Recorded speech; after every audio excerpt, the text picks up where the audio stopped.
Perhaps we weren't clear. Perhaps I have been remiss in illuminating the real debate in Florida.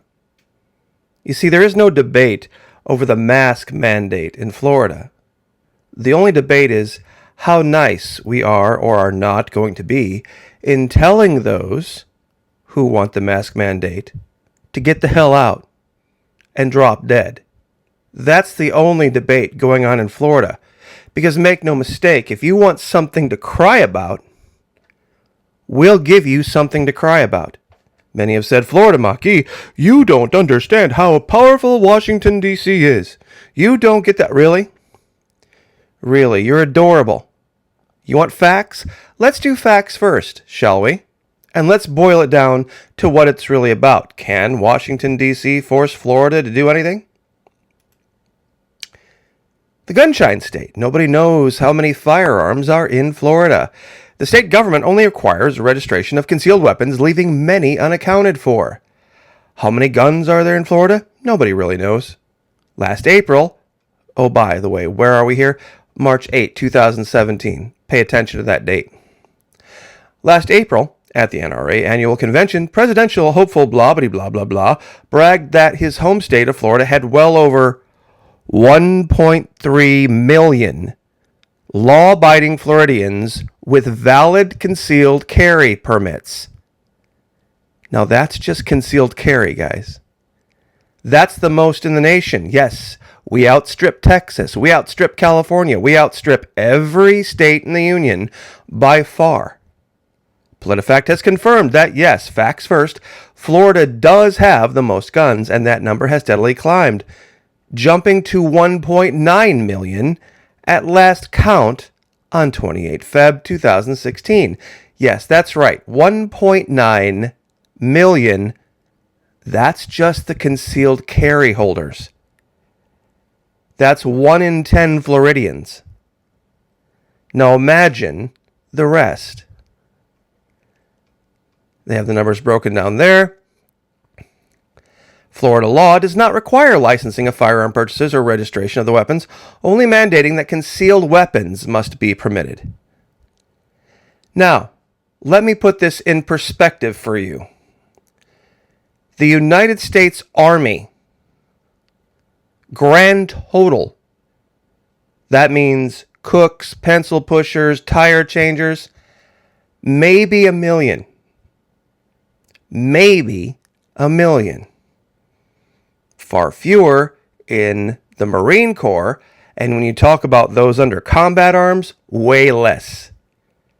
To put in total perspective, if you took Floridians versus the entire U.S. military combat corps, we outnumber them 5-1. We outnumber the entire United States military combat corps 5-1. You want something to cry about? You want something to cry about? Oh, please come after our kids. Please come after our kids with some kind of federal mandate. We'll give you. You think the 6th was that love tap on the 6th was something you want to cry about? Come down here. Come down here. Come after our kids. See what you get. Now, regarding my earlier video, there is a full and complete video of the governor earlier today that doesn't have all of the video hiccups and audio hiccups, and I thought I would let that play out. But I just wanted to lay this out for everyone in the first 5 minutes. Florida is not debating whether or not we can maybe possibly deal with the federal... No. It's about how nice we're going to be when we defeat them. It's not a matter of if. It's about how nice we're going to be when we defeat them. They want something to cry about? Not a problem. So once again, let me adjust the camera real quick, and we'll let you hear the entire full statement from the governor of the state of Florida regarding where we are and our status vis-a-vis the idiocy out of the CDC and the federal government.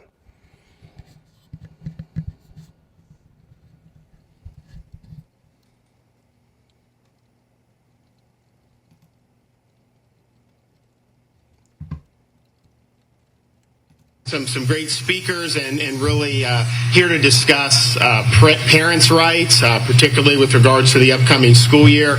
If you have been listening to some of the murmurs going around, particularly in Washington lately, if you listen to some of the stuff that's being percolated around the CDC, there's a movement to try to impose more restrictions on the American people. And I just want to say in Florida, there will be no lockdowns.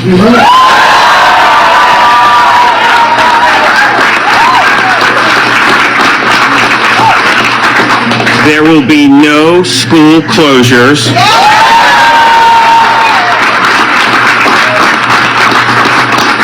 There will be no restrictions and no mandates in the state of Florida.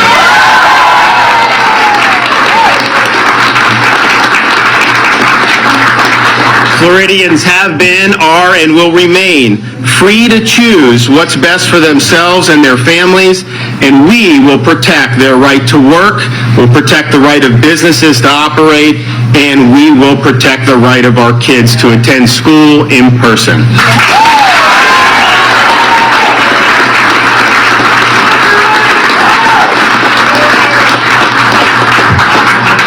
And we don't have mandates, we won't.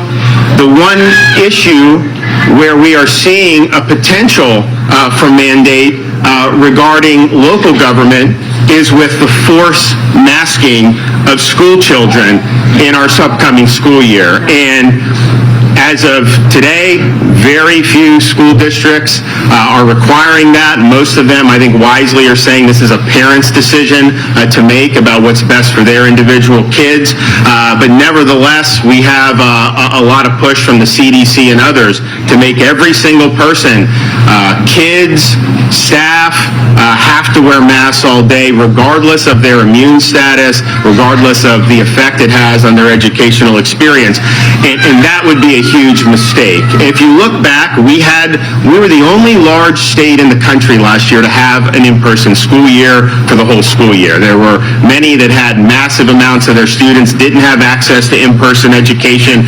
We thought it was very important. We looked at the data. We understood that schools were low-risk environments and that closing them was devastating to parents and families, and it was something that we could not allow to happen in the state of Florida. So we needed to stand up for our students, we needed to stand up for our parents, and we did. Now, Florida has never mandated masks for the public or for schools.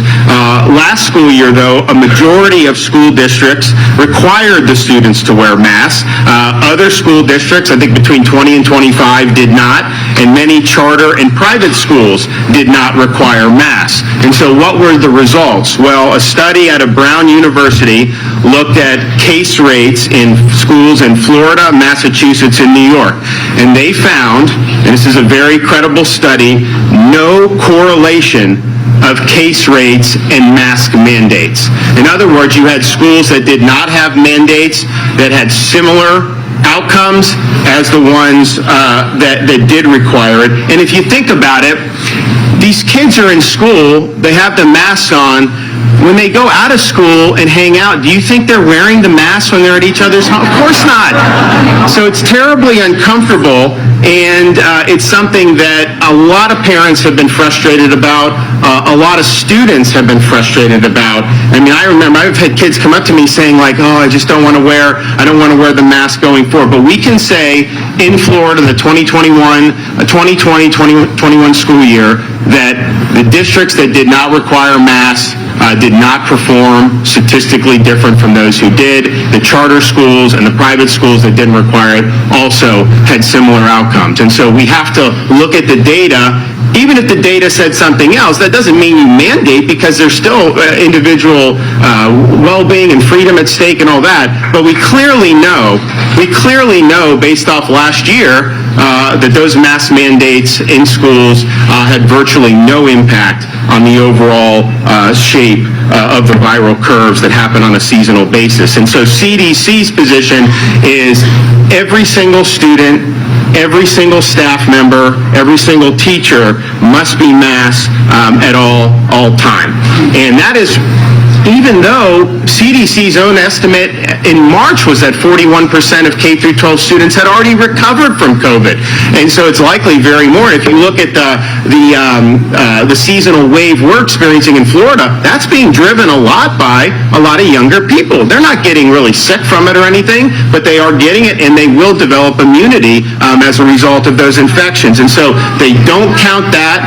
They don't count vaccinate. I mean, if the teachers, they still say you have to do it. I don't know what message that sends. I mean, they've tried to encourage people to get vaccinated, but you still have to suffer under the mask. Then what message does that send to people to want to do it?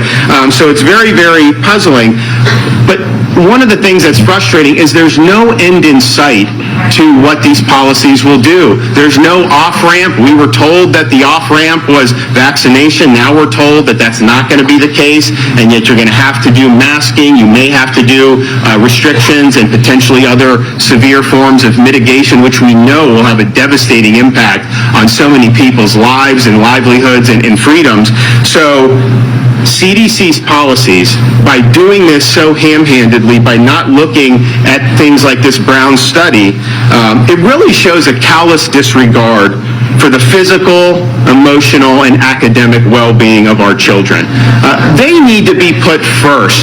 We had this whole year and a half where so many people in our society wanted to put the kids last. They wanted to impose most of the most extreme mitigation on the kids that were the least likely to face any negative harm from this, and obviously who were in very developmental stages where this could really do a lot of potential damage. The forced masking, it has harmed students. We're going to hear from parents and students who've had a lot of difficulty with this. And so the question is, shouldn't this be something that the parent isn't best to evaluate, the effect that this would have on their children? Why would we have government force masks on our kids when many of these kids are already immune through prior infection? They're at virtually zero risk of significant illness, and when virtually every school personnel, they've had access to vaccines for months and months. Remember last year, the unions were saying you can't have school open because there's no vaccines. Well, now that you've had that, it's been available for months and months, then the kids still have to wear the mask. It doesn't make sense. And so what we're doing here today is we're going to hear some of the stories about what this has meant over the last year. And what I want to empower parents to be able to make the best decisions they can for the well-being of their children.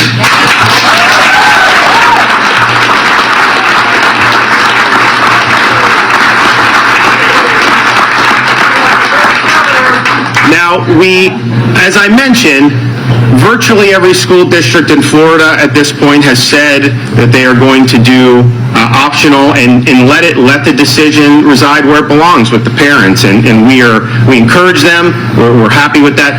Last year, we let them make these policies because, quite frankly, I just wanted the kids in school. We needed to get them in. I didn't think the masks were going to be effective for K through 12, but you know what? I was like, you guys have a tough job. There was a lot of people that didn't want the kids in school, and I knew it would be good because I saw the data from other parts of the world, and it was. But now we're in a situation where we really do need to make sure that the parents' rights are protected, and those parents have to come first.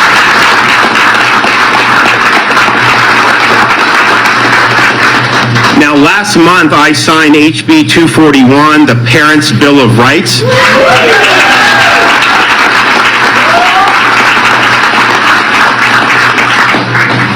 The bill prevents any government institution from infringing on the fundamental rights of a parent to direct the upbringing, education, health care, and mental health of a child.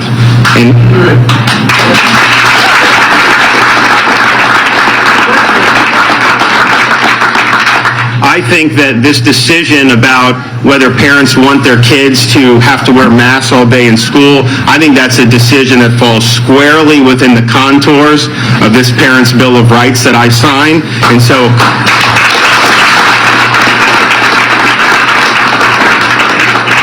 so accordingly, very soon I'll be signing an executive order which directs the Florida Department of Education and Department of Health to issue emergency rules protecting the rights of parents to make this decision about wearing masks for their children. We think that that's the most fair way to do it. You know, I have young kids. My wife and I are not going to do the mask with the kids. We never have. I want to see my kids smiling. I want them having fun.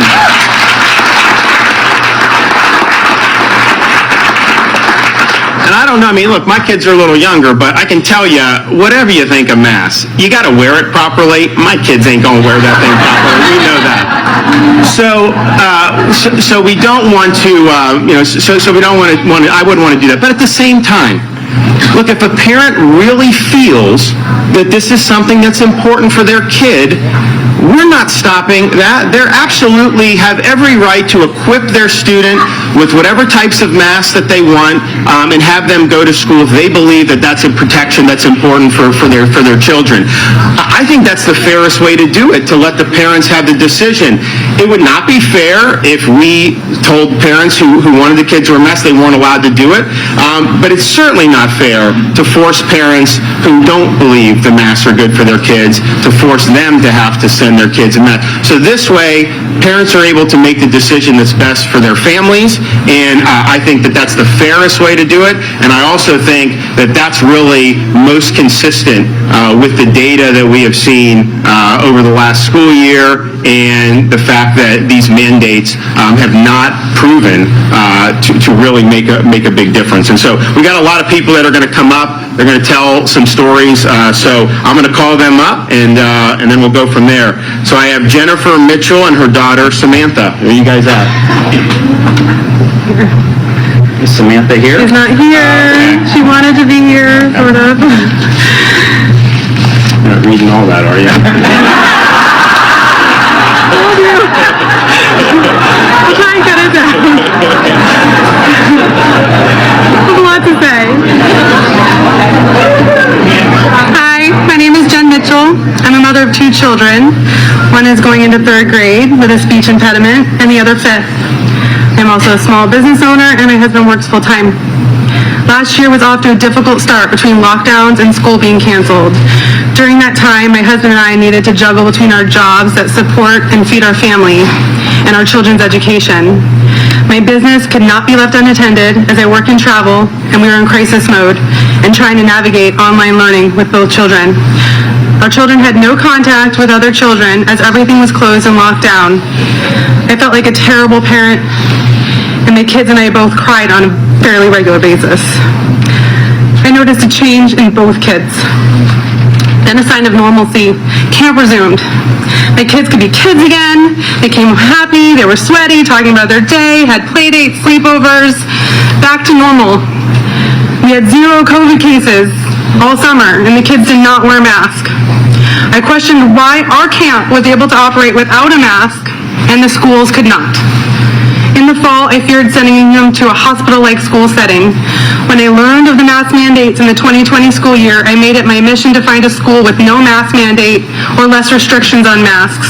I applied for scholarships, financial aid, and I found an alternative to Collier County Public School.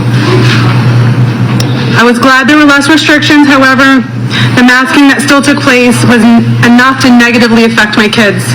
We had friends in private and charter schools that were no masks at all, and they all reported the same thing, little to no cases.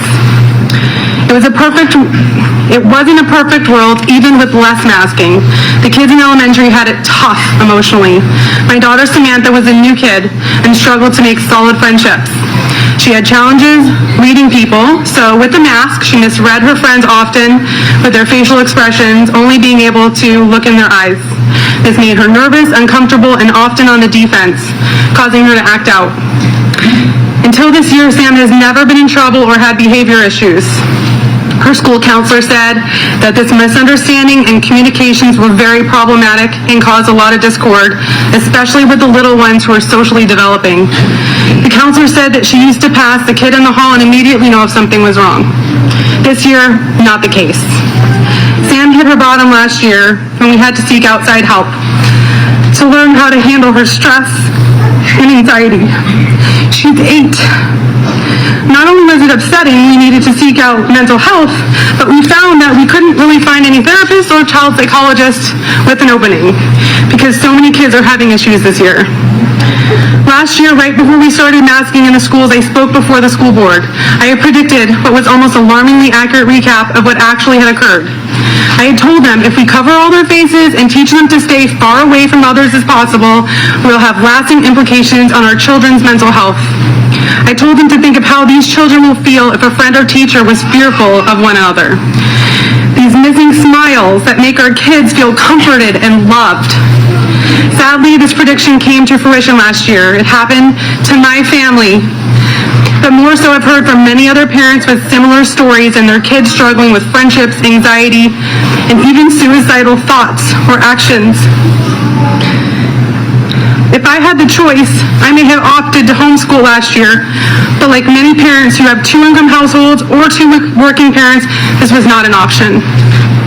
This year, our kids returned back to the same summer camp, and to date, there are still no issues with COVID. Kids and counselors alike were not wearing masks. Again, why is this not being talked about? The kids who have the privilege to get into private school or charter schools are protected from these mask mandates, yet kids who do not have the same privilege are being sacrificed. What upsets me even more is if this really was 2 weeks to stop the spread, it would have been a different story.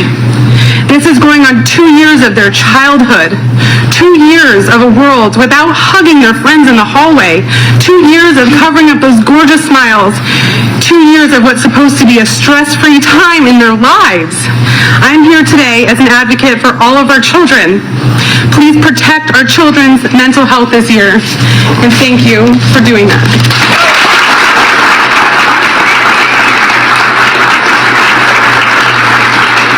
Okay, Cindy Ray. Cindy Ray. First of all, thank you, Governor Ron DeSantis, for the opportunity to speak in Free Florida. We really appreciate the opportunity, and thank you all for coming out today to support our governor in the great state. He is tirelessly working for all of us.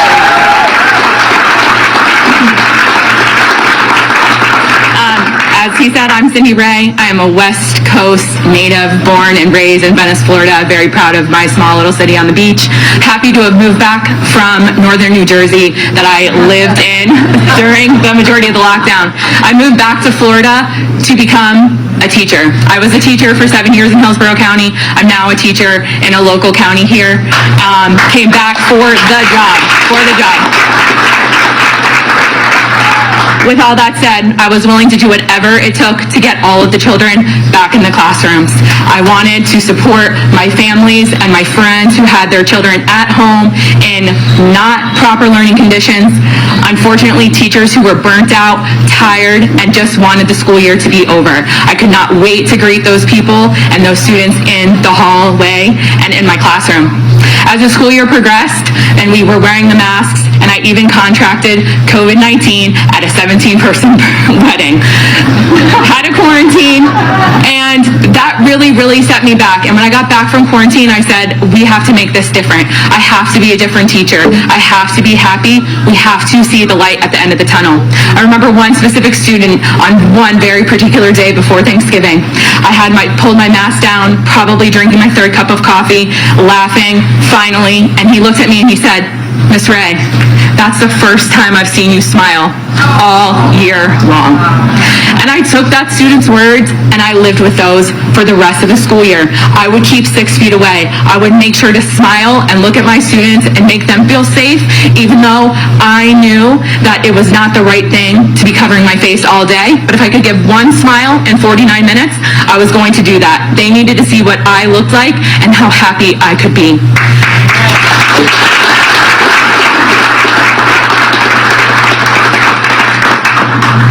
As a teacher, and all of teachers know, we are rule followers. We follow the rules. We try to always do the right thing because we are in the forefront of children and our future.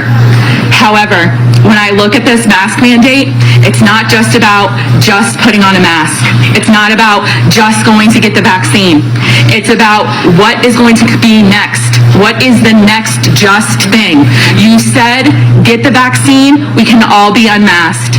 We got the vaccine. We're vaccinating. We are having clinics. Go to the Department of Health. Walk into Publix, get your rotisserie chicken, get a jab. You can be free if you do that to take your mask off.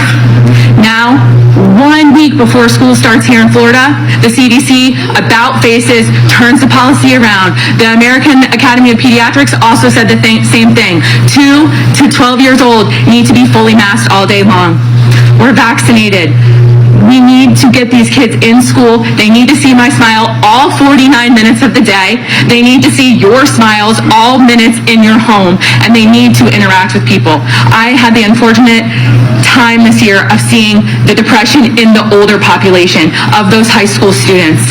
More Baker Acts than we know what to do with. More children not coming to school after being quarantined for 14 days because they're behind. So they get even more behind. I'm just here to say that it should be our choice. The foundation of America and the foundation of what we're built on is having the choice for what is best for you and your family. This isn't about the mask. I just want to reiterate that. That is all of the other things that could come down the pipe if we're willing to just say, okay, we'll do it for another 180 days. Thank you so much.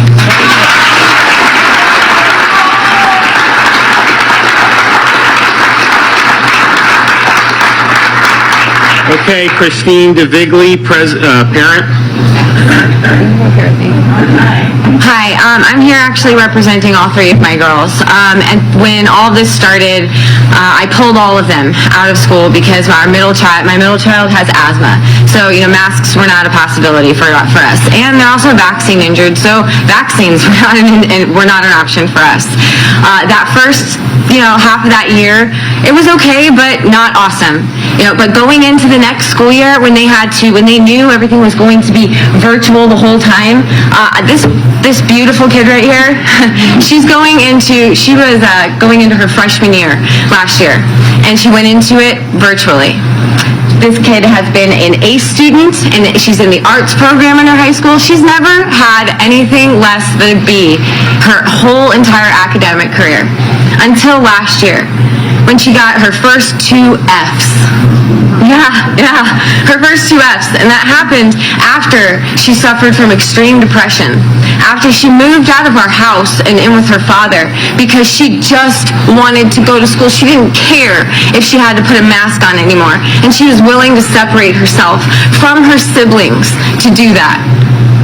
This summer came, and she was right back home, excited, right out, spending time with her friends again, spending time in the public. No one's worrying about a thing until 5 days ago, 6 days ago, when the CDC changed their mind and decided that they were going to mask kids again. And now I have my now sophomore wondering, am I going to have to go back into school wearing a mask? Am I not going to be able to go to school this year? Am I going to be bullied if I choose not to wear a mask? These are all the questions that our high schoolers are having to deal with. These are all the questions our middle schoolers are having to deal with. And our elementary age kids. Our kids should not have to be going through this. I just want my kid to be able to go to school. She just wants to be able to go to school. These mask mandates, these mandates in general, they need to end, and they need to end now. Thank you so much.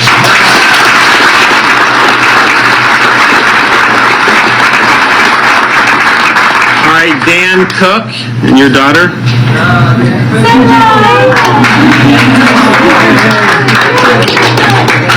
My daughter's more popular than I am, and I'm okay with that. So how great is it that we have a governor who defends freedom of choice and upholds the rights of the citizens of Florida?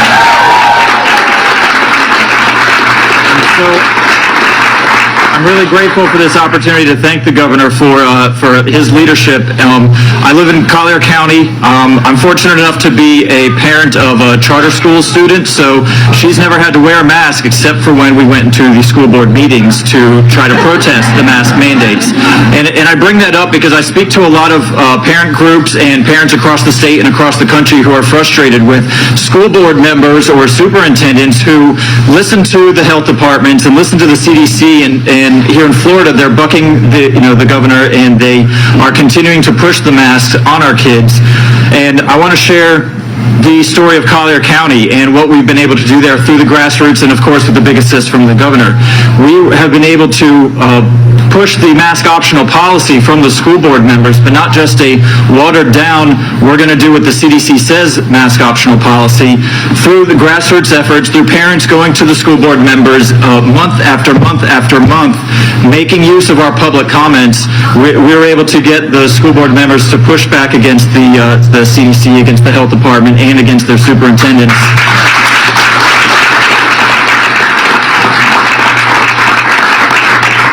And through the efforts of parents, we've had our school board members make amendments to the mask policy to essentially go wait for the governor's discretion on what to do with the mask. So I just want to share that story and encourage parents across Florida, across the whole country, that there is hope.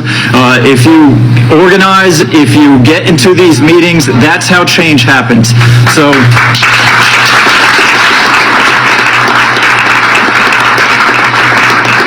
If you're hearing this message and if you're concerned about the mask policies moving forward, I encourage you to be at the next school board meeting. Don't let up. It takes consistency, it takes passion, and of course it takes a great governor to lead the way. So thank you for the opportunity. All right, Allie Locke. Good morning. My name is Allie Locke. I'm a high school teacher here in Lee County, and I'm also a parent of 2 school-age children. I come to you with 2 perspectives today. My children are young. They went into kindergarten and 2nd grade this year, and I also teach a population of students that know 0 English. And this year, we were very worried going in how my son, who is in kindergarten, and my students would be able to see my face and hear English sounds and hear how to form words and how to make out sentences, to learn how to read, to learn how to speak English. It was incredibly difficult this year to do that with my students, and oftentimes I had to pull my mask down for a second so they could hear me. It was impossible for them to learn appropriately. My son and my daughter, I had to come home every single day. They only went to school in the 4th quarter because we homeschooled them the first 3, but I had to correct things that my children heard wrong because they couldn't hear their teacher through the mask. Second, as a teacher in the high school, I saw how these mask mandates negatively affected everybody there. The teachers that didn't believe in the mask mandates we were terrified to speak out in fear of losing our jobs, in fear of retaliation from other teachers, from the school board, from anyone else who thought differently than we did. So we did what we had to do to go back to work to see our kids, because that's what we care about, is our students. We want to be with them, but we want to be able to have our rights respected. We want to be able to choose, and we want to be able to teach our children without our faces covered. So I appreciate Governor DeSantis and this today. Thank you all for coming and listening to us and hearing the perspective of teachers. Thank you. Brenda Cook. Hello, my name is Brenda Clark. I first would like to thank Governor DeSantis for your leadership and your involvement and caring about what parental rights are. I also would like to thank Senator Rodriguez for passing the Parents' Bill of Rights. That is a huge...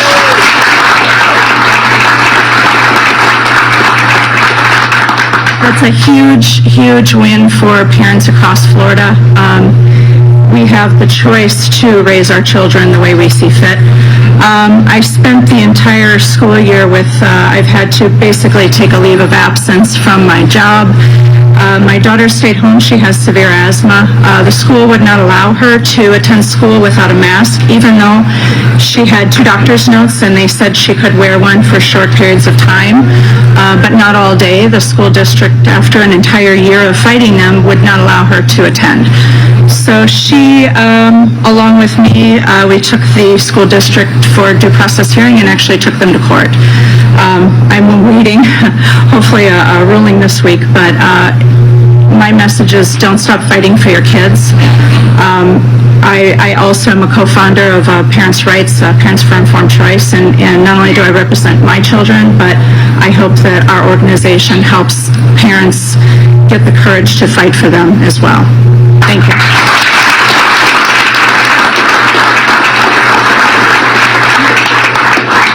Daniela Dye.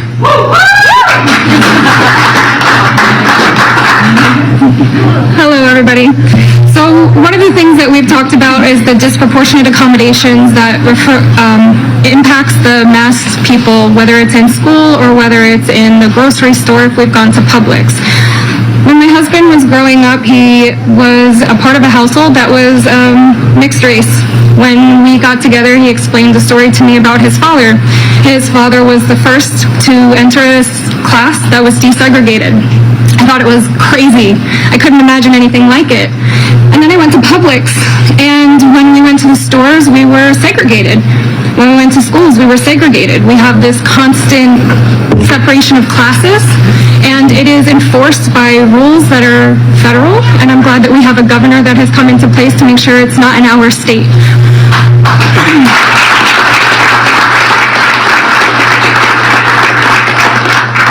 We went through all of the correct procedures when we came to our school year. We wanted our kids to be with their friends that they've known for the last 6 years. We've been in the same school district, in the same school. We went to the doctors. We consulted 3 different medical professionals to get an opinion on what would be best for our children. All of those requests were denied by the school when a 504 meeting was held for each of the 3 children. We went through all of the things we needed to do to let the school know that our children were not in the organization to wear a mask. It would not work for our children. We decided to homeschool our children. We pulled them from the district. As such, we are looking for co-ops and things like that, and found that there are not organizations that can help you school children because of the fact that the state laws in Florida don't allow other people to teach your children. We're very fortunate that we were able to pull them, and one of us will always be home teaching our children. There are many single-income families, there are many single-parent families that don't have that right or that ability. Not the right, the ability, I apologize. Do not take the compliance to have an education as an acceptance for the policy. There are many of us that comply because they feel like they're losing out on life. They can't work, they can't get an education because they don't have the ability to just quit and stay home. One of the things that's not talked about often is the fact that if you don't comply with the medical field and the things that they want you to do, it goes into a medical kidnapping case. It is few and far between, but we face that risk and that responsibility as parents. So when we go through and take the precautions for our families, know that we don't do it lightly, and we take a huge responsibility for that. We have parents' rights, we've had them, we will continue to have them, and with this bill and this executive order, we'll continue to fight. And we're not few and far between, we're everywhere. So keep showing up. Okay, Wayne, where are you at? Are you going to say something? Did you?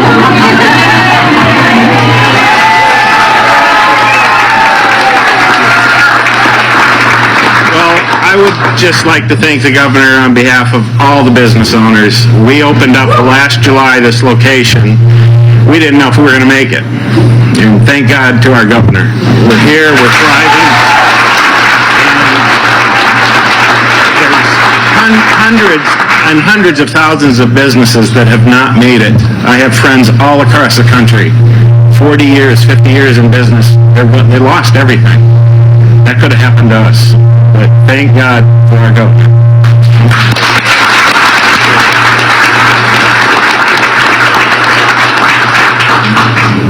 Well, thanks for hosting us. I think it's important to point out with the CDC's change in terms of what they just recently did, what they cited for that was a study out of India which was not accepted for peer review, but which compared the viral load in vaccinated people with vaccines that aren't approved in the United States.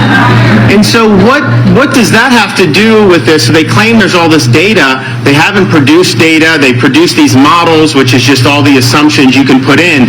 And so that is what they based it on. And I think that you're finding a lot of people that are like, well, wait a minute, you keep changing the rules on us. What's going on? But I can tell you, we've got to use common sense. We've got to do what's right, and we're not consigned by what some bureaucracy says. And I'll give you the best example that we did in Florida. Last December, the CDC did not want seniors to be vaccinated first priority. Their view was you had to get, they had equity considerations, all these other things. And I looked at it, I said, well, gee, 84% of the COVID mortality is age 65 and up. We're going to give vaccine priority to age 65 and up. We're putting seniors first. So we were the first state to announce that. We said seniors first, and we did, from hospitals to health departments. We did go to senior communities. We did drive-through places like the Villages. We did retail pharmacies. We did churches. We did whatever we could do. And our view is, if you're 65 and up, we're going to provide you access to this. Opportunity for all to take it, mandate for none, of course, but that is something we worked hard to do, and we did. The result is we've done almost 4 million seniors, have been able to get shots in the state of Florida, and we would not have been able to do that as quickly as we had done it if we had followed the other priority, which was, to me, not based on all what really mattered, which was trying to protect the vulnerable population. So we did that. It was the right thing to do. Other states followed, and eventually the agency had to change and acknowledge that, yes, you do need to do age 65 and up. It's very, very important. So we've done that, and we're proud of that, and we worked in a whole host of different ways to be able to get that done. But we had to look at the data ourselves, and we had to make the decision that was best for the people of Florida, and particularly for Florida seniors, and that was the right thing to do. So we're proud of that. I can't see you guys, so if you tell me your name, and yes, sir. What's the possibility of expanding this testing capability for COVID-19? Rapid testing, like places centered in the field?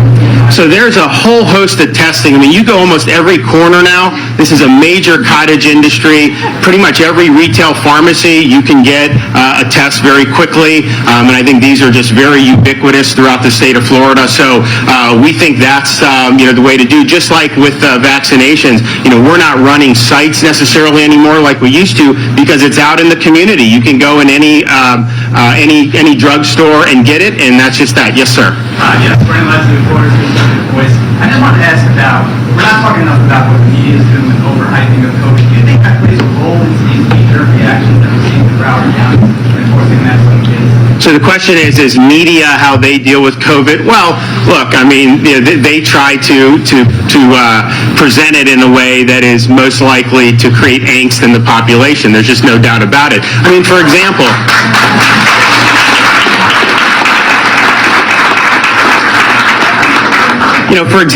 you have this situation. You saw it in Great Britain. You saw it in Israel. You saw it in a place like Gibraltar where there's 98% vaccination. You see these cases going up. Same with the Sun Belt, Florida, Texas, all these other states. You're seeing that. And I think they're not putting that in context of the fact that, these vaccines, while particularly for at-risk people, protect against, I think, pretty good protection against serious illness, clearly people are testing positive. I mean, it's not preventing positive tests. And so you're seeing that over and over again. At the end of the day, though, if you're testing positive and you have a mild or asymptomatic, that's not something that we should get spun up about, but I think it's not presented in the right context. And what I found is whatever indicator they can do to say is bad, they will do. If there's good indicators, you just never hear about it. You never hear about it. So what will happen here, and we have seasonal viral curves with this. Summer is Florida's main season for whatever reason.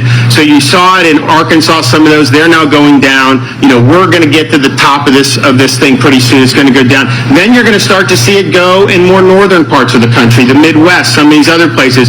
It's going to kind of be the same thing. And I just think people should understand that when that's doing, if you are vaccinated or if you've had COVID, you have immunity too, testing positive as somebody that's been vaccinated and then you have a very mild situation, that is not something that you would shut down society for. That's not something you should shut schools down for. It's not something you should do that. So I think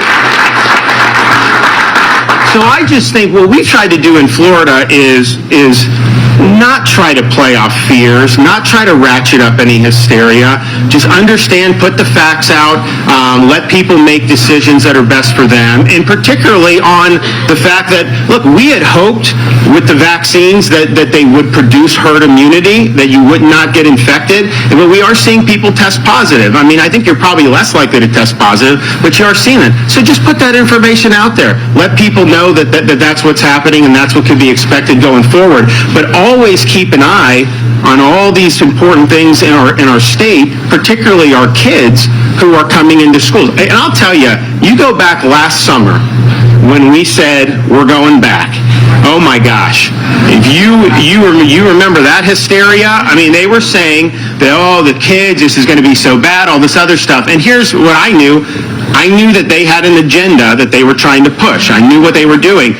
But I also had data from Europe and from other places where kids were in school in person. And I saw what had happened there. And I saw what had happened in other parts of the world. And I saw that the schools were not a high-risk environment and that denying kids an education was catastrophic.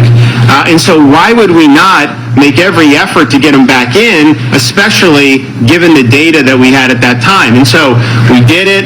We gave school districts obviously a lot of latitude. Some parents, we told all the parents, look, I understand there's a lot going around. People are saying a lot of things. If you want to opt virtual, that's no problem. We're going to give you the choice on that. And what happened was kids went back, and then as they were in for a week or two, the sky didn't fall. More parents started putting their kids in. And so a lot of the school districts by the end of the year, I mean, you had almost everybody. I really believed last year at that time that after 4 weeks of school in Florida, I thought every school would have to open. Because, you know, you look at the data, you look at the results, and that didn't happen. You had schools that the kids were locked out for over a year in certain parts of the country. And my fear is they're going to use this now as a means to justify closures. Now, they're not going to get away with it in Florida, obviously, but I do think... But I do think that that it is something that's a danger for other jurisdictions throughout the country, and I do worry about playing footsie with closures and lockdowns in other parts of the country. I think that would be catastrophic. We know that those blunt mitigation efforts did virtually nothing to interrupt the viral curve. We know that, but we know it did huge damage to people. We know people's lives were destroyed, mental health destroyed, businesses destroyed, jobs lost, all those other things. So we don't want to do it. Okay, got time for one more. Yes, sir. Stevens from the Florida Citizens Alliance. We've heard all the comments from the parents about how harmful to their children. Do you consider that kind of harm a qualifying incident for the Hope Scholarship? Oh, so I guess that's illegal. So we have Hope scholarships, and basically it's for students who've been treated poorly in school. I'm not sure. I mean, you have to look at the statute on that, but I will say this. You have seen an increased interest in school choice as a result of what's happened with COVID. Because, you know, you remember the teacher union sued me to close the schools last year. You know, we won the lawsuit, but you know, that's what it was. And then there's other jurisdictions in the country where teachers were basically, maybe that's a curtain call. There was other jurisdictions where they weren't able to get in. So I'd have to look, but I think at the end of the day, one of the things that's so frustrating about this whole experience is some of the people that are advocating for mitigation measures and mandates and stuff, they never acknowledge the harms of what comes with that. And you have to do that.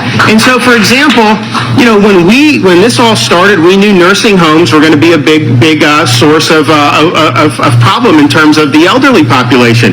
So I banned hospitals from sending the sick patients back into nursing homes. We limited visitation. We did a lot of stuff. And we were able to prevent some of the bad things that happened in some other states. At the same time, those mitigation efforts took a toll.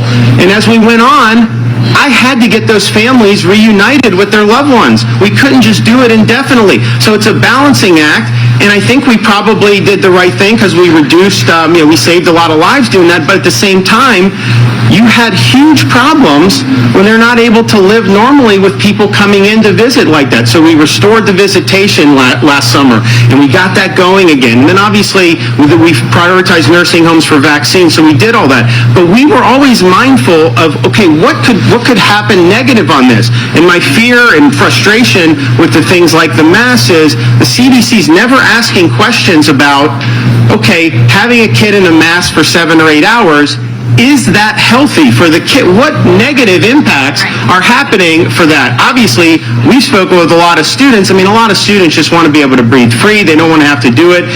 Very uncomfortable, but I think there may be more to it than just that. So any of these things that a school district would do, you can't just bat your chest and say, hey, we're fighting to slow the spread.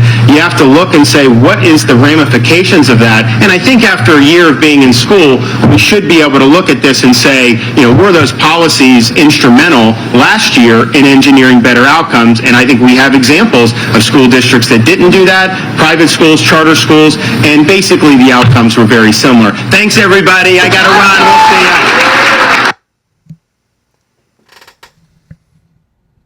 Facts. 45 minutes of solid facts. Has anybody ever heard Joe Biden go that far and not make some allegation that he drove a 18-wheeler or lose track of what he was saying? Just asking for a friend. But make no mistake. Make no mistake, that doddering old fool up in D.C. stands no chance against the state of Florida. Zero chance. And if you want to boil it down to just brass tacks, we'll give you something to cry about. You want to come mess around in Florida? We'll give you something to cry about. You want to come after us? Okay. You want to shut down business? All right, that's inconvenient. You come after our kids? You come after our kids? Welcome to the Gunshine State, kids. More than any other state in the union, facts. Bring it on. And I'll leave it there. God bless. Like, share, subscribe. We will see you tonight on Twitch.